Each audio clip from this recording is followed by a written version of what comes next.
It's a scientific fact that the hormones of stress downregulate genes and create disease, long-term effects.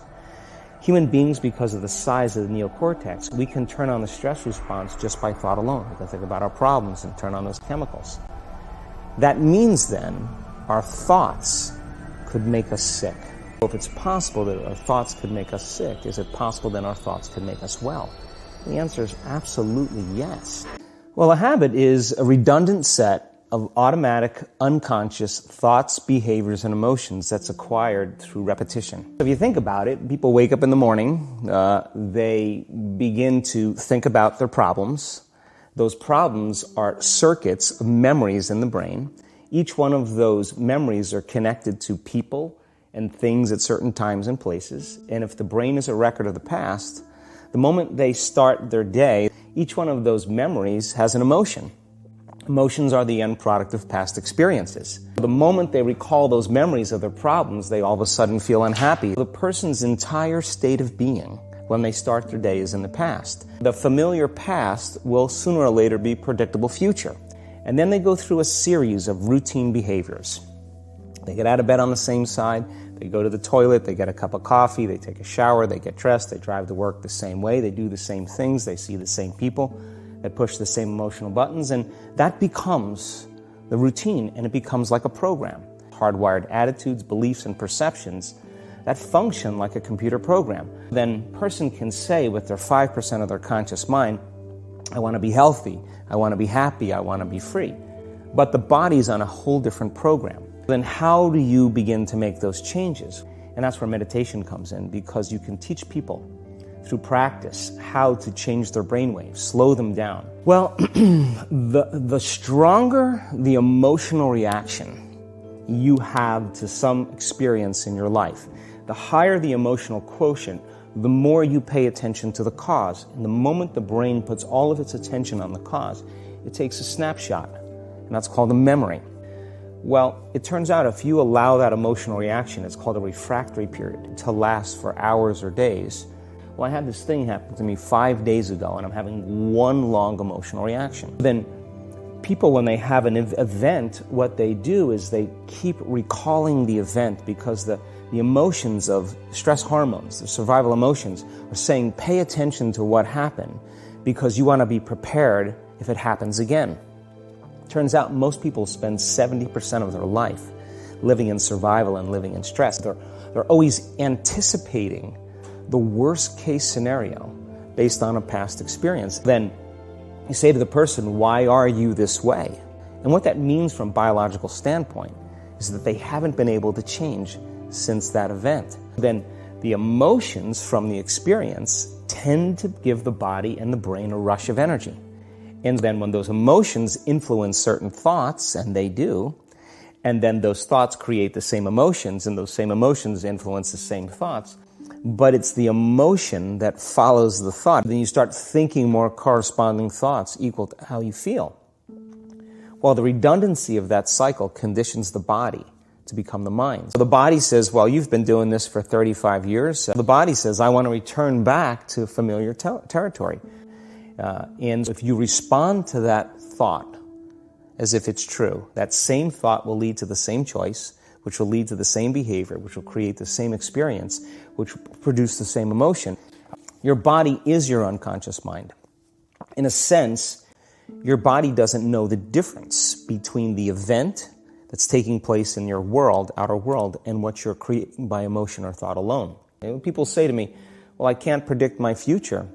What thoughts do you want to fire and wire in your brain? What behaviors do you want to demonstrate in one day? The act of rehearsing them mentally, closing your eyes, and rehearsing the action. If you're truly present, the brain does not know the difference between what you're imaging and what you're experiencing in 3D world. Now it's a map to the future. And if you keep doing it, priming it that way, the hardware becomes a software program. And who knows, you just may start acting like a happy person. And then I think the hardest part is to teach our body emotionally what the future will feel like ahead of the actual experience. You can't wait for your success to feel empowered. You can't wait for your wealth to feel abundant. The Newtonian world is all about the predictable. It's all about predicting the future. But the quantum model of reality is about causing an effect. The moment you start feeling whole, your healing begins. And when you love yourself and you love all of life, you'll create an equal. And now you're causing an effect. And I think that's the difference between living as a victim in your world, saying, I am this way because of this person or that thing or this experience. And we start believing more that we're creators of reality. If you're not being defined by a vision of the future, then you're left with the old memories of the past, and you will be predictable in your life. Because every person, everything, every place, every experience has a neurological network in your brain. They'll use their friends to reaffirm their addiction to suffering. Now, they need the outer world to feel something. Well, let's sit down, let's close our eyes. Let's disconnect from your outer environment. If you're seeing less things, there's less stimulation going to your brain. If you can sit your body down and tell it to stay like an animal, stay right here, I'm going to feed you when we're done. Then when you do that properly, and you're not eating anything or smelling anything or tasting anything, you're not up experiencing and feeling anything, you would have to agree with me that you're being defined by a thought, right? You normally get upset because you're in traffic around this time, and here you are sitting, and we're used to feeling anger, and you're off schedule. Oh, it's 11 o'clock, and you usually check your emails and judge everybody. Well, the body's looking for that predictable chemical state. Every time you become aware that you're doing that and your body is craving those emotions and you settle it back down into the present moment, you're telling the body it's no longer the mind, that you're the mind. And now your will is getting greater than the program. And if you keep doing this over and over again, over and over again, over and over again, just like training a stallion or a dog, it's just going to say, I'm going to sit. And the moment that happens, when the body's no longer the mind, when it finally surrenders, there's a liberation of energy. And I think one of my greatest realizations in my own journey was just because you have a thought doesn't necessarily mean it's true. And you believe that your thoughts have something to do with your destiny, your life's not going to change very much because the same thought leads to the same choice. And then the act of becoming conscious of this process to begin to become more aware of how you think, how you act, and how you feel. The soil has to be tenderized and broken down. We have to make room to plant a new garden. When you teach people how to do that with a meditative process, it turns out that when they're in their life, they're less likely to emotionally react. We have to prune synaptic connections and sprout new connections. That's the act, and it's a two-step process. And it is a danger, because then people will shrink back into mediocrity, and they'll use the insight to excuse them from taking a leap. The insight is actually giving them permission to stay limited. And it's an amazing idea, because they'll say to you that they really want to get over their anxiety. Now, all organisms in nature can tolerate short-term stress.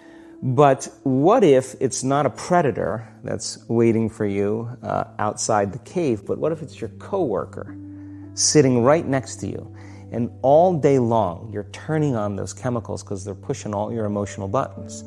When you turn on the stress response and you can't turn it off, now you're headed for a disease. Let's name them: anger, aggression, hostility, hatred, competition, fear, anxiety, worry, pain, suffering, guilt, shame, unworthiness, envy, jealousy. I call those altered states of consciousness. If it happens again, and when the survival gene is switched on, you could have 10 really great things that happen to you in your day.